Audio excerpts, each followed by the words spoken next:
Sure, absolutely. So this is something Chris and I have been discussing quite a bit here recently, and it's the influx of cameras on the market that are good cameras, but they're not great cameras.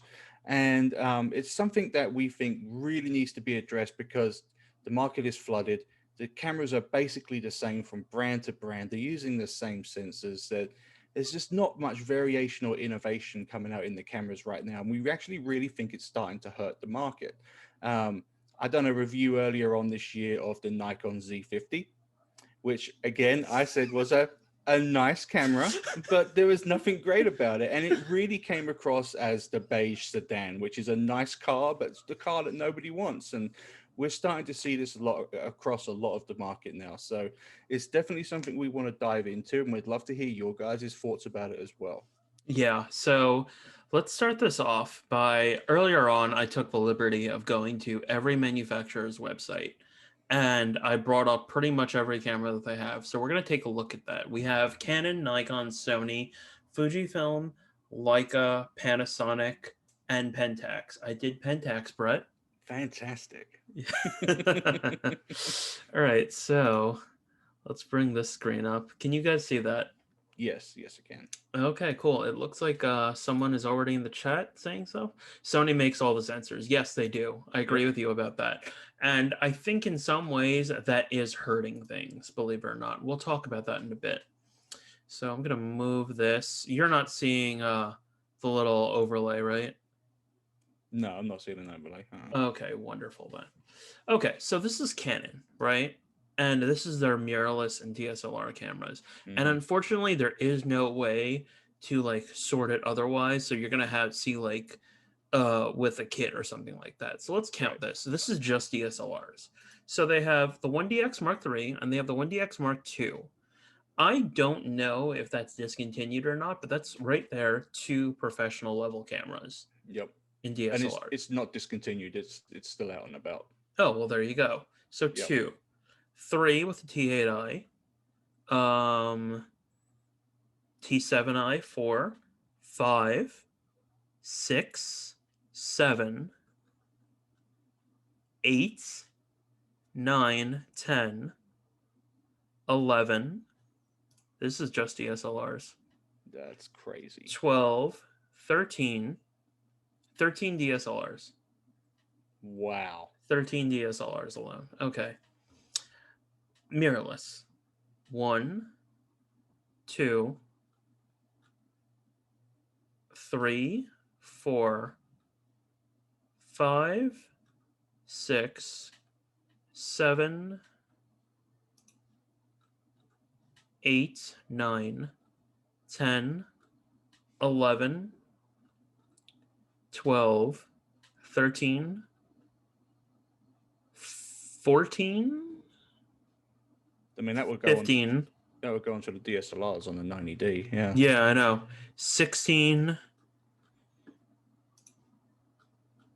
17, 18. The 6D is still around. Yeah, you can still get it. 17, 18, 19, 20. Jesus Christ. So that was like 19 plus 20? Yeah. This one company has 29 cameras. That is Hold on, wait, no, outrageous. that's wrong. 19 plus 20. I'm sorry. 39. 39. This one company has 39 cameras. That's ridiculous. Why? That is absolutely outrageous. Why? And okay, so let's think about this. Canon, for many years they were not very innovative. Let's admit that. Yep. But they've gotten better. I really will say that. Um, they make their own sensors Mm-hmm. in the majority of these cameras. That's awesome. Actually, no, in all these cameras, because they're APS-C and they're full frame, they make all the sensors in these cameras. When it Yep. gets to 1 inch, they start to say, we're not saying who makes these the sensor, and in Mm-hmm. that case, it's Sony. But good Lord, why do they need almost 40 cameras? That's just ridiculous. They're absolutely killing their own market by releasing so many cameras. I would think maybe max, like, I don't know how many DSLRs, maybe like 6 DSLRs max. Yeah, I mean, you'd need what? You'd need like a Rebel series, fully entry level. Mm-hmm. You'd need a 90D for like your prosumer, Okay. and then you'd need a pro camera like the 5D4. Mm-hmm. You could say your pro sports camera, so the 1DX. Mm-hmm. I would And say you if also need a 5D that's a high res, so like yeah, 5D SR, yep, and then entry level full frame, so the 6D series. yes. So 7 cameras. All right, 6 cameras. That's six. That's six. Six. Yeah. Are we missing anything? Like, do we really need the 7D Mark II? Hmm. I mean, I could argue yes for that because it is a great camera for wildlife photographers and sports photographers on a budget because of the weather sealing and its autofocus performance and its burst rate. But um, yeah, I don't know, man. Honestly, I would just get rid of the 90D. Yeah, you could get rid of the 90D. You could get rid of all but one Rebel series camera as well. Yeah, and I mean, you could also sort of like consolidate the 90D and the Rebel series into one. Yeah. Yep. And then, I mean, if you wanted to have a true entry level consumer grade camera like the SL3, which is like what, $400, you could maybe just have that one option as an entry level. Yeah, yeah, I guess. I mean, but like, I don't know. I don't even know how much money I'd put into that for marketing or anything like that, you know? Right. I know it. I know. And, that kind of customer base, as we know, is almost completely vanished now because of smartphone photography anyway. You don't get many people going out spending $400 on a dedicated camera anymore. Exactly, yeah.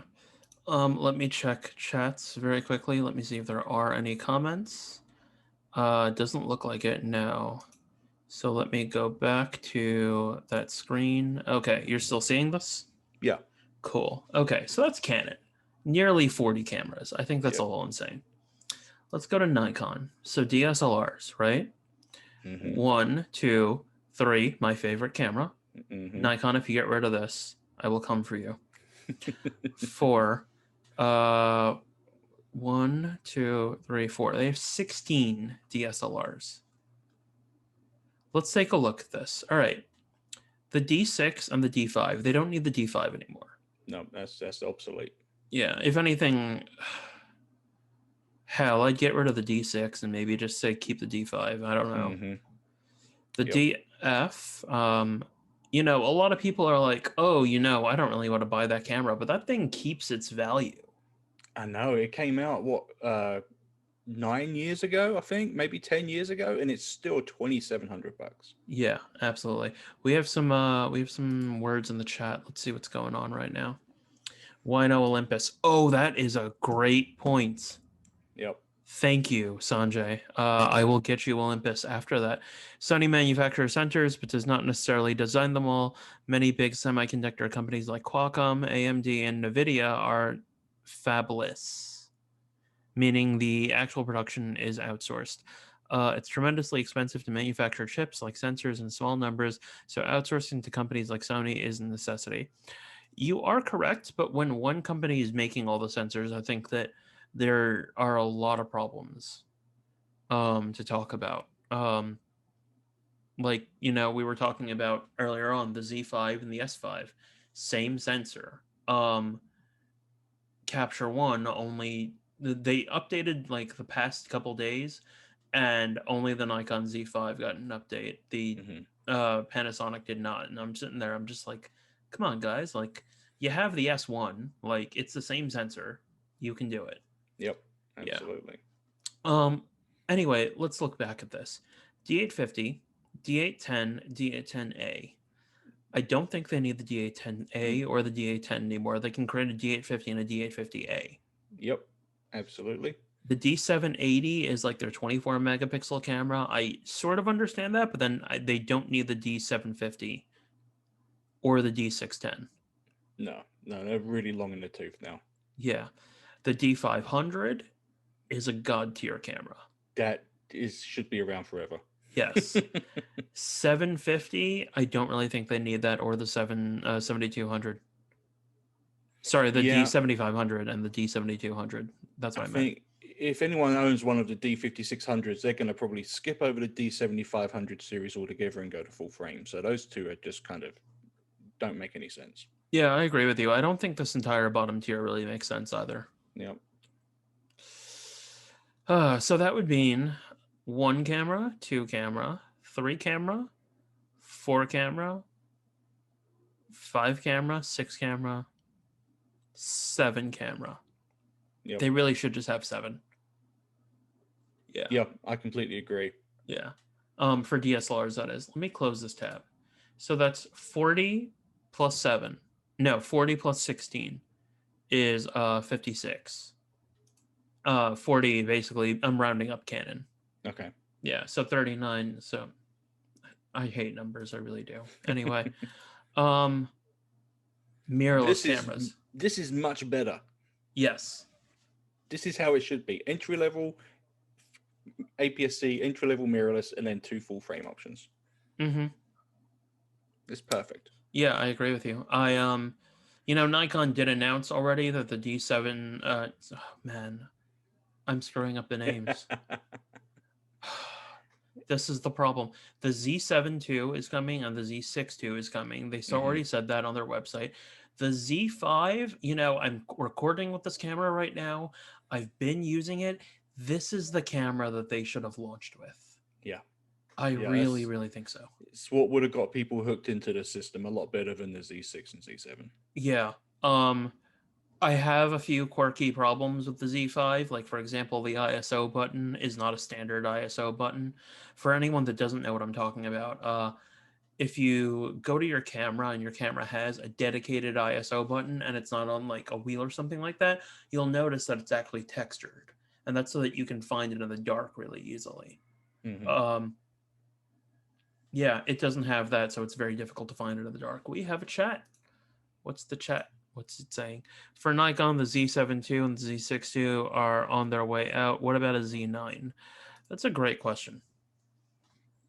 A Z9 would be a higher end Z series camera. I do think maybe it needs that. I think the Z9, I think you would become the digital D6. It would be their sports oriented camera, I believe. I agree with you. Yeah. He's saying, isn't that a thing? I've seen chatter about it. We don't actually know. It's just speculation. Yeah, I've talked to Nikon reps about it. They don't really like talking about that stuff, at least on the record. So we don't really know. I would think that it would be a little too risky for them to release it this year. If the Olympics actually do happen next year, they need to rush it out before then. But even then, even if they did have a Z9, that still only puts their mirrorless lineup at 5 cameras, and that's the ideal amount of the cameras for your entry level, for your mid level, for your top tier, and it's going to stop all this confusion that's been created by having so many models on the market. Yeah, I agree with you. It's also a major problem when sometimes we do roundups and people are like, Brett, why aren't you doing more Panasonic cameras? Or why aren't you doing this camera? And we're like, man, you have an idea how many cameras we reviewed? Exactly. Like, literally, I was going through, because Leica is going to be doing sponsored work with us soon. I was going through like all of the Leica stuff and I was like, oh man, we've actually reviewed a ton of cameras and a ton of lenses. It's just, and we used other kind of lenses with these cameras. It's just, I never really had the time to really put out all the reviews. And now I'm sitting there and I'm like, why did I do that? This is why. Look at all the cameras. Exactly. Look at all the cameras. And something else in the chat really quickly. Agreed. Yeah. Thanks, Martin. So that's Nikon. Way too many cameras. I'm forgetting how many we were at. We were at like 40 and then 19. No, 16, and then another 4, so 20. Yeah, 60 cameras basically between two manufacturers. Sony, and their website is just as confusing as their menu system. Okay, so we have the A7C. We have the A7S 3. We have the A9 II, 6600, 6100. That's 5 cameras. We have And this is what I really like about Sony's website, though. They put like body only or something like that, so Hmm. it's not like Canon's. 5, 6, 7, 8. The A9 is still current. A9 is still available. I do think the A6400 is discontinued. Okay. So let's think about this a little bit more then. 1, 2, 3, 4, 5, 6, 7. Hmm. The A7R3 is gone because they have the 4. A7 III, that's 8. This is gone as well too. A7R2, even though people are still selling them. Hmm. A7S2 is gone. A7 II is gone. A7R is gone. A7S is gone. A7 is gone. 6500? That's gone, right? It's gone, yeah.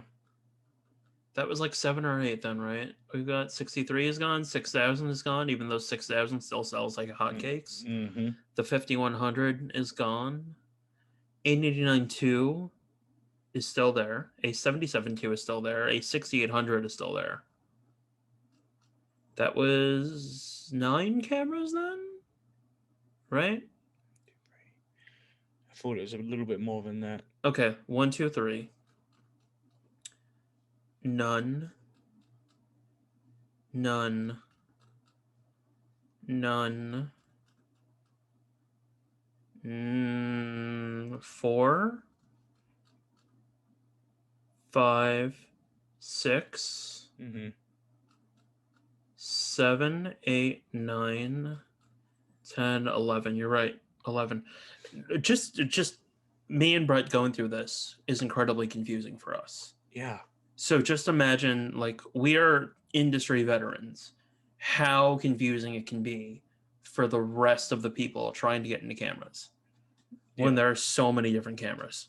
As a consumer, I would be ripping out my hair, Yeah, not even knowing where to begin. yeah, exactly.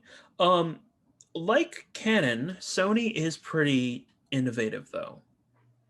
Um, at one point they were like the top of it. In some ways, they still are at the top of it. They still do Hmm. things that really annoy me. Like no multiple exposure mode and getting rid of the play memory store and all that kind of stuff. Yeah. Nikon feels like Sony Part 2 these days. Yeah. Yeah. I can see that. Yeah. They have better ergonomics. Hmm. Arguably, I like their lenses more, even though DxOMark doesn't rate them as high, but they have a little bit more character. Yep. Sony has more innovative lenses though. I'll give them that, like that 12 to 24 that you Yeah. reviewed. Yep. That's a good lens. Yeah, exactly. So they're innovating. I have to give them that. Um, I don't know. Like a part of me, I'm just like, okay, so they have 4 different A7 models. I Hmm. sort of get that. They have one higher end model. It's the A9. I Yep. get that totally. The APS-C line, 6600, 6100. That's really about it. 64. Oh yeah, 64. Yep. I thought you said that was discontinued. No, yeah, I was thinking about the 6500, but it's the 6400 is in there. Do they really need 3 APS-C cameras? No, absolutely not. They just need an entry level, and then they're up a tier.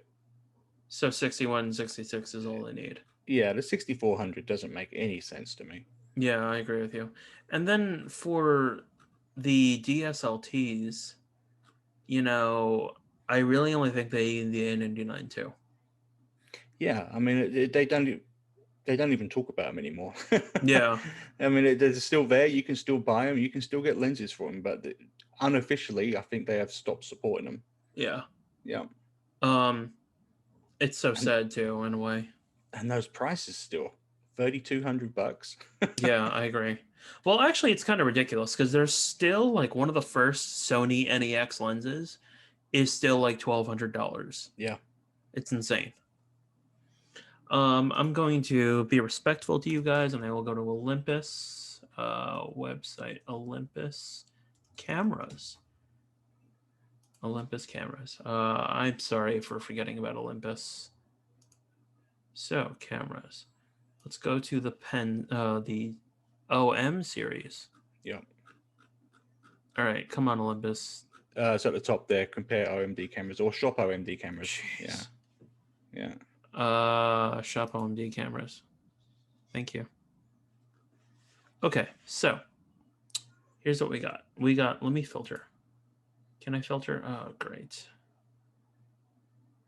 No, I just wanted by body only, but okay. So we have the OMD EM1 Mark III. Yep. The OMD EM10 Mark IV, which So you just finished a review. Yep. So you got a Pro and you got an entry level right there. And then you have a Pro Yep. with the EM1X. And then you have EM5 Mark III. That's mid-tier. Mm-hmm. And that's it. So they have 4 OM series. I don't think they need the EM5 anymore. Yeah, I could see that. And personally, I don't think they need this. I think this was a bad idea, the EM1X. Yeah, it's unfortunate because that is a great camera, but they just, again, typical Olympus, they just didn't market it well. Yeah. These two I think make sense though. But this the EM10 Mark IV should be weather sealed. Yeah, I mean that's really the big difference between the 4 and the 5 is the weather sealing. Otherwise, they're identical cameras. Yeah. And you could say that about all Olympus cameras because they've been using the same sensors and almost the same processors for donkey's years now. Oh man. One, that's something I haven't heard in a very long time, donkey years. So I appreciate that. And now the pen series. I think there's like maybe 2 or 3 pens. Let's see. Compare pen cameras. Why do you still do this pop-up? Or shop pen cameras. Yeah, okay. Shop. You will never take this away, Olympus. No. You will never take the Pen F away. Do not do it. If you're watching right now, the Pen F2 is needed badly. Yes. Yes. Absolutely. Absolutely. And put weather sealing in it. Yes, and give it a joystick. Yeah. And honestly, like when we were on the press trip for that thing, I was there with a bunch of tech journalists and like some of the photojournalists, and I was playing with the camera, and I'm like, man, I really like the black and mode on this camera because you can customize it so much. And I was talking to the other tech journalists, and I'm like, yeah, man, like I know you guys are gonna sit there, you're gonna pixel peep, but like I really only care about this black and white mode. And they were like, actually, that's all anyone's been shooting. I'm like, crap. There you go. Yep. So yeah, the black and white mode on that thing was awesome. Oh yeah, it's a great little camera. The EPL9, I don't know. That's an okay camera. The only reason why I'd actually really buy it is because of that denim edition, because it's gorgeous. Mm-hmm. Yeah. Yep. EPL10, they don't need that thing. No, I mean you could even argue that both these EPL cameras could go away because the EM10 Mark IV is just a little bit more expensive and it has better features. I agree with you. Has better IBIS. Yeah, and in that case, then they can just make a special edition, give it a denim or something like that. Mm-hmm. A denim Pen F would be beautiful. Oh. Yeah, it would. Yeah, that'd be fantastic. We need the Pen F so badly. I like the Pen F too. So yeah, like we went through a couple of these brands already. Like the ones that I think have the most excess, I think could be Canon and Nikon. Yeah, I mean, I think I could probably throw Fuji in there as well. Oh, we'll get to Fuji, yeah. Yeah, because their lineup is quite confusing. Yeah. All right, let's get to Fuji then. So we have X series and we have GFX. So X series, the XH1, they've gone back and forth, I guess, about it being discontinued. Mm-hmm. It's still here apparently. X Pro 3, which is my darling. Keep that screen. Otherwise, I know what you engineers look like. I will find you. The X Pro 2. I don't know why they didn't discontinue that thing. Yep, it's still around and it's still $1,600. Yeah. The XT4, if you don't really need the XT2 anywhere. The XT2 was a great camera. The XT3 is quite a step ahead. And the XT4 is like light years ahead of all of them. Yep, I'd agree. Yeah. XT30 is okay, but I don't think you need that and the XT200. No, well, no, you really don't. I mean, there's a big difference between the two in sensor technology as well, because one has CMOS, one has X-trans. Exactly. Honestly, I don't think you need the XE3 or the XA7 either. Yeah, they need to go away. Yeah, I mean, I get it. Like, it's a more affordable rangefinder style camera. You don't need them. This thing needs to go. Hmm. Absolutely. So you have 1, 2, 3, 4, 5, 6, 7, 8, 9, 10, 11, 12, 13. 13. And then you have these compacts. This is where I think it's okay. You just don't need the F here anymore. Right. Yeah. The XF10, I adore that thing. They needed to give it the new sensor, and they need to weather seal that thing. Hmm. This is one of the most perfect compact cameras on the market. Definitely. Absolutely. So they nail it with that. The rest of this, they only really need maybe the X-H1, the X Pro 3, Hmm. the XT4, the... You think they need the 30? No, right? I think they could do away after 30, honestly. All right. So the T200, because that's their concept with like the full touchscreen. I think they need that. Yep, definitely. That's all they need. Yeah. Yeah, but my other biggest problem with Fuji right now is the same with Olympus. Is the sensor technology is fantastic, but almost all the cameras are identical because they're using the same sensors and the same image processors. The X Pro 3 has the same image sensor as the XT4. The XT4 is the same as the XT3. I mean, how do you? I mean, there's very really little to differentiate them apart from body style, but otherwise they're the same camera with the same output.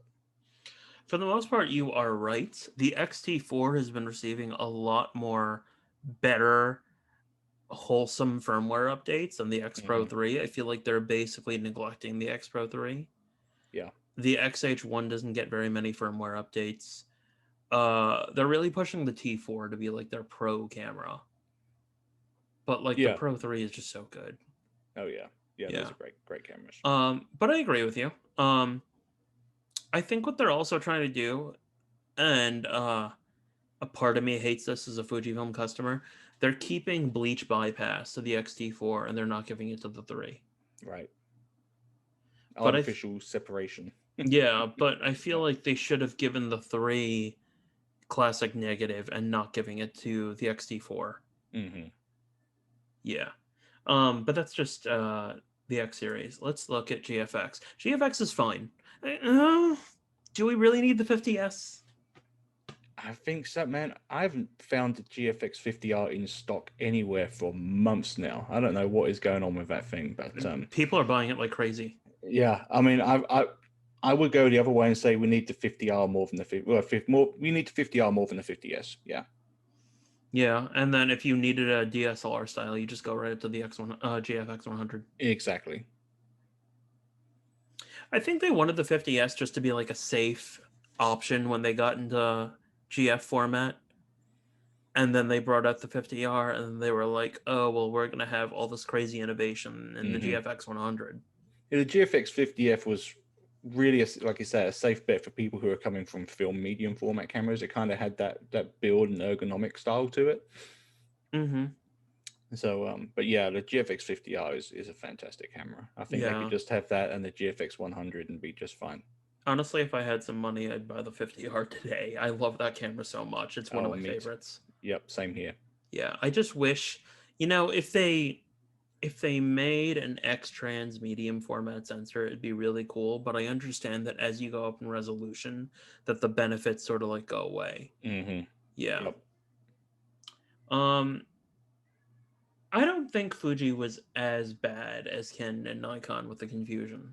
No, it's not as bad. It's still they have so many different product lines that are essentially almost the same cameras. That's what gets me with Fujifilm. Yeah, no, I agree with you on that. I think Sony was actually doing the best so far of what we looked at. Yeah, Sony and Nikon. Yeah. Okay, so this is Panasonic. So we have the GH5, the 85, the GH5S, Mm-hmm. the G9. The G7 still around? No, right? I don't know if it's. I know you can still get it, but I don't know if it's discontinued or not. I honestly thought it was discontinued. So that's 4. No, I'm sorry. 1, 2, 3, 4, 5. The GX85 6. Yep. 7. The GX9. GX850. Mm-hmm. That's 8. GX8. That's 9. Yep. G7. That's 10. G100. I'm just looking at Micro Four Thirds right now. Let me see if I can sort by Micro Four Thirds. Actually, no. That I feel like that's going to be very difficult. Sensor size right there. Yeah. Thank you. Come on, I believe in you. Okay, cool. So they're showing 8. So okay, G4, G7, GH5, G850, G85, GX85, G7, GH5. Oh wait, I'm sorry. No, I count the GH5. Man, this is so confusing. I know. All right, GH5, G7, GX85, GX850. That's 4. Yep. G7. That's 5. GH4. That's 6. Where's the GH5? Where's the GH5S gone? Oh, great. They don't have that listed. Yeah, you're right. So it's like it's like 6 or 7. Yeah. That's too many. That's way too many, in my opinion. Yeah, it's far too many. I can't even believe the GH4 is still around, in all honesty. Yeah, no, I agree with you on that. That makes no sense. Okay. 27 different SKUs. So, and now in full frame, they have the S1, the S1H, the S1R, and the S5. I think that's fair. I totally think that's fair. They don't need any more. No, that's 4 is plentiful. Yeah. S1H is for video. S1R is for resolution. Yep. S1 is... You know, I've been playing with the S5 a lot. The S5 should have been the S1. Yeah. Yeah, I could see that for sure. The same camera in a smaller form factor, lighter body. Yeah. Man, we missed a Micro Four Thirds camera. Look at this garbage. E100. We missed another one. Yeah, it's again, guys. We're getting confused looking at this. Let me check Facebook really quickly. Let me see if anyone's got any comments on what's going on. It doesn't look like our chat otherwise has any comments, right? Right. No, yeah. Okay, cool. Oh wait, no, we have 2. We did 2. So, the fact that you forgot about Olympus says a lot. Though I love their cameras and still might buy one for fun. Yeah. Sorry, Olympus. I mean, I agree with that. Olympus cameras are so much fun to use though, just because of their feature sets, like the live comp and all of that other cool stuff that they can do. So they are super fun cameras to use. Yeah. Live comp is now in Panasonic though. Christine, the G9. Yeah, you're right. Yeah, no. She was referencing the fact that it wasn't in there before. Oh. I think in full frame, they've got it all together, and Micro Four Thirds they don't. Micro Four Thirds is a mess. It really is. The GH5, and then the G9, and possibly like one of their GX rangefinder styles. So maybe 4 cameras max is what they need, and they've got 8 or 9. So yeah. We have another comment in the chat. Let's see what we got here. All these numbers just made my head implode. Yep. You should see our Trello for management of all these cameras. It's very difficult. Leica is actually incredibly complicated. Let me first do Ricoh Pentax. This is fine. The 645Z, the Yep. K12, the KP, and the K70. Yep. That's a good little lineup for me. The K70 is a perfect entry level APS-C camera. The KP steps it up a notch, and then you've got full frame and medium format. Mm-hmm. A part of me thinks the K70 should be the KP in terms of like specs and everything else. The Mm-hmm. KP should be like an entry level full frame, and then they Yeah. have, crazy all out full frame, and then the 645Z. But I haven't seen anyone use the 645Z in many years. I haven't either. It's a great camera, but now you have. I think it's still $5,500, and you can go out and buy a GFX 50R for $3,500 on sale. Yeah. Yeah. Actually, I think I know one photographer, Bill Wadman, in Brooklyn here. He shot me with it. But yeah, man, like I don't even think that has a full 645 sensor. That's the thing. It doesn't. It's actually the same sensor that's in the 50R. Yeah, which is another problem. Yep. And I agree with you. Yeah, they are recycling the sensors, but I mean the at least Fujifilm has the 100 megapixel one, and then the 50 megapixel one. They're innovating with it. Yeah. Yeah. All right, cool. That's Ricoh Pentax. Let me move this just so it's out of the way. Okay, and now Leica, which can be incredibly confusing. So, in the T series, they have the CL and they have the TL2. They do not need both. Mm-hmm. The CL, I feel, is very honestly a poor excuse for a camera. I feel like the CL they should have kept with the fact that like the old original CL was the smallest 35 millimeter camera out there for a while. Mm-hmm. The TL2, when I sit there and I think about it, I think about like this one photo that Martha Stewart posted with it, taking a selfie with the TL2. Oh gosh. And that's really all I think about. I will say the touch menu system is pretty innovative. That's really about it. The CL should be a full frame camera. Right. The SL2 is a full frame L mount camera. Mm-hmm. I think that's in the right place. It's an autofocus camera. It's good. The S3 is a medium format camera. They don't need to be in medium format personally. They have fantastic lenses in medium format, but I don't really think they need to be there anymore. Right. I'd agree with that. Let's close that tab. This is the SL2. This thing is beautiful, I'm not gonna lie. This gave me the most high detailed, high ISO image I have ever printed, probably in the history of the site. Wow. Because it's the same sensor as the Panasonic S1R and the Mm-hmm. Nikon Z7. I'm sitting there struggling to remember all their names again, but Yep. it removes the low pass filter. So like Ooh. ISO 6400 is super clean and it's Mm-hmm. super well detailed. It's Yes. fantastic. I say that low pass filter makes a huge difference. Yeah, and Steve McCurry's using it now apparently, huh? Interesting. Nice. Okay. So that's the SL2. The M series. This will annoy me a bit. Okay. Okay. And mind you, a lot of people like to scoff at Leica. I actually have a lot of respect for them. I adore them. I think that in some ways they are very innovative because they're doing things that are so different. They're not always using Sony sensors. And rangefinders are just completely different types of cameras, and they're doing things that no one else is doing. So yes, M10R.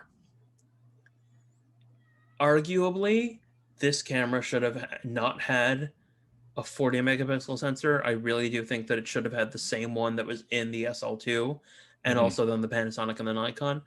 But um I do like the fact that they did try something different. I don't think that even in Lightroom that I'm getting as good performance out of the high ISO raw files. Really? Yeah, Okay. as the Interesting.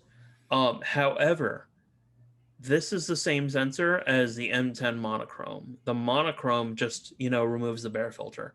Right. This is one of the best cameras I believe on the market right now because you can go up to nuclear high ISO levels and still get very crisp, detailed images, and you're going to embrace the noise because it's in black and white anyway. Right. Yeah.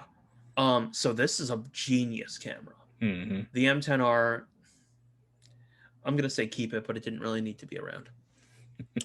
The ME Type 240, that's a cheaper M10. I guess I'm all right with that. The M10D, basically the M10 without the screen. Those are some of my favorite cameras. Do not touch them, please. I love those things. The M10P did not need to be around because the M10D is basically the same thing. The M10P is also the M10, except you just basically take a little piece of tape and you put it over the little Leica logo. Right. And people are like, I'm going to pay $1,000 or a couple $100 more. Definitely. Yeah. The Leica M was... The M10 is basically the update to the M. I don't really think this is needed in their lineup anymore. The M monochrome is a beautiful camera. The Leica M, it's just the black version, the silver version. I wonder how much this goes for on eBay. Probably too much money that I don't have right now. Right. Yeah. The MA is basically the true predecessor to the Leica M4. Mm-hmm. Fully analog, no light meter in it, all that jazz. The MP is their most advanced analog film camera, and I think Leica should actually be applauded for still making these, even though people are like, "Oh, I'm gonna go get the M6 instead." The fact that they're still doing this actually means a lot. Oh yeah. Yeah. But when I look at this lineup, 1, 2, 3, 4, 5, 6. Those are really all they need. They don't need these anymore. Right. They don't need this anymore. Arguably, they don't need this. Yeah, I can see that. Yeah. Still very, very confusing with their naming structure as well, though. Like if you were just coming to the Leica website for the first time, it would be incredibly confusing. Mm-hmm. I mean, you'd have to understand that like this is a standard, and this is like the professional photojournalist thing, and this is like designed for it to look like film. Yep. And this is the cheaper one, and then this is the black and white one. This is the resolution one. But they've been doing this for years, so I mean, I just don't understand why they have any of these here. That makes no sense to me. Yeah, they could be stripped out quite easy. Yeah. And now for point and shoots. The Q2, a lot of people swear by that camera. So I'm not going to sit there and hate on that camera. But there are others. Hold on. Compact cameras. Here we go. They have the oh geez, these are also incredibly confusing. Mm-hmm. So, okay. This is a super zoom with a 1-inch sensor. This is basically a play off of a Panasonic camera. And so is this. Right. It's like almost looks like their GX series from Panasonic. Yeah. This has a Micro Four Thirds sensor in it, and it's I'm trying to remember what the name of the LX1 or the LX1 Mark II or something like that. Which Panasonic, they made this really nice compact rangefinder style camera, but they screwed it up with no weather sealing. Gosh. Yeah. And this is the Leica version of it. Usually these are maybe like $100 more or something like that, and then you get like Adobe software bundled in there with it. This doesn't need to be around anymore. The Celux series, I feel like if you have this and you have this, someone will just go up to this instead. Definitely. And yeah, that is the confusion of Leica and more of this. This is the C series. Have we missed any brands? I don't think we did, right? I think we hit them all. Okay. Then we're there. That was confusing. Yeah, we've got well over 100 over 100 cameras basically on the market right now for someone to come into and try and sort through and figure out. Why? It doesn't make any sense, does it?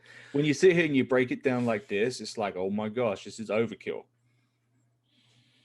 Yeah, no, I agree with you. I feel like they all just need to like cut down on the camera models they're making, or someone just Hmm. needs to drop out of the camera race altogether. Yep, Yeah, definitely. it's man, I'm stressed talking about that. I know, it's crazy, man. It really is. Welcome to my life as the Roundup gear editor. Yeah, but like, okay, so we're talking about this, right? And like, we were talking about those cameras, and the ones that we said that they should keep are probably the great cameras. Even some of those aren't really great, they're just good. Right. Yeah, You that's the thing. know, like there are too many good cameras. And I've been saying this for a while. Like, no one's making bad cameras. No product manager is going to their manager up top and being like, guys, I have an idea for this crappy camera and it's not going to sell anything at all. And the VP is like, go, do it now. That Right. doesn't happen anymore. Like, probably used to happen years ago. It doesn't happen Mhm. anymore at all. But all these cameras are just good. They're not fantastic. Yeah, and that's the big problem. And they're just so similar to each other. It's impossible to say, well, I recommend this over the other because they're essentially the same camera. Yeah, exactly. People wonder why I wear two watches. Hmm. Um, and it's constantly a reminder to myself in many ways because I feel like that's where digital photography needs to go. This is a standard to become like something that is essential in your life. It's digital, there's a lot of technology in there. Like some camera needs to become like this. Right. This I switch off on the other hand. This is my luxury watch. It's a Mont Blanc. It's mid-tier luxury. There are higher ones, like Hmm. there are Rolexes that are a lot of money that like you buy them brand new, and somehow or another they double in price on the used market. Um, so there needs to be luxury tier cameras, which Right. Leica's doing pretty well, and some Hmm. brands I feel are doing very well too with their very high-end stuff. Yep. And then there's tool cameras. Like I have a Seiko Arnie, which is like after that Arnold Schwarzenegger watch that he wore in so many uh, movies. And Hmm. that thing can go to the bottom of the ocean. So usually when like I'm testing a camera in really, really difficult conditions, like snow or like really hard rain, like this will support hard rain and it'll Hmm. be fine. But like the Seiko will stand up to it even more because it can go all the way to the bottom of the ocean and come back. Gotcha. So that's for professional practicality. And I think that our industry also needs to become that in some ways. And then I also have this really nice vintage watch that's like, it went to World War One. It's over 100 years old. Hmm. And I think that all these camera manufacturers with 3D printing could literally just take back the repairs from all of those other shops, or they could hire some of those guys and they could sit there and they can look at all these cameras and lenses on the secondary market and be like, hey, you can still be our customer. Just come to us for the repair and we'll take care of it through 3D printing. Definitely. Definitely. Surely that's going to do a heck of a lot for cost as well, because 3D printing is going to be a lot cheaper as well. Yeah, but I feel like they could literally take back the secondhand market that way. Like, Yeah. I mean, again, let me relate this to the story of Rolex in watches. Hmm. So Rolexes are incredibly difficult to get, brand new. They're super expensive. You have to get on a list, and even then, you have to wait maybe like 5 years or something like that, unless Hmm. you wanted to pay more money up front. So what that means is because they're so difficult to get, it's cheaper for you to try to buy it brand new than it is on the used market. You can buy a Rolex watch for like $10,000 and then you go on the used market and it's like 20,000 or something like that. So Right. they literally took their market back from the used market. Definitely. Yep. But I can they see that. also elevated their brand and all these companies could do the same thing. Hmm. Yeah, absolutely, they could. Yeah, like the Nikon F is used by so many celebrities. The Hmm. Contax G2, was owned Contax was owned by Zeiss. It's used by so many celebrities. We did a piece a while back on how it's the most expensive point and shoot out there. I think at one point it was going for over $2,000. Yeah. Just imagine the money Zeiss could have made back. repairing those things and supporting them. Yeah, absolutely. That's Yeah, definitely something I think I need to look into. yeah, absolutely. I'm still It's stressed. stressful, man.